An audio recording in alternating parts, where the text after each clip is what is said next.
আপনার পুষকে আমার যে জ্বালান জ্বালাই মনে আমার জীবনটা বাইরে যেতেছে।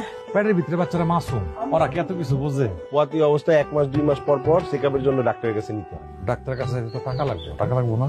আমাকে ইউনিয়নে স্বাস্থ্য ও পরিবার কল্যাণ কেন্দ্র আছে না, সেখানে যাবি। সেখানে শুধু ফ্রিতে চিকিৎসা করা হয়। রোকেয়াবু, আমি আর পারতেছি না রোকেয়াবু, শেফালির অবস্থা খুব একটা ভালো না। এই কয় মাসে বউরে ডাক্তারের কাছে নিস নেই? না, নেই তো। প্রসূতি মায়েরে কমপক্ষে 4 বার চেকআপের জন্য নিতে হয়। আল্লাহ গো!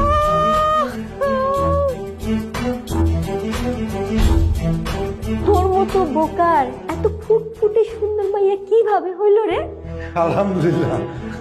বাবু শুনেকে তোর নাম করেন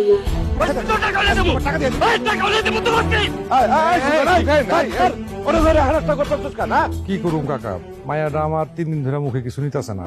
ভাবলাম যে কালামের কাছে 300 টাকা পাই, এই টাকাটা দিয়ে কোটা দুধ কিনে নিয়ে যাবো। এত ছোট বাচ্চারে কেউ কোটার দুধ খাওয়ায়? ছোট বাচ্চাদের কোটার দুধ খাওয়ানোই উচিত না।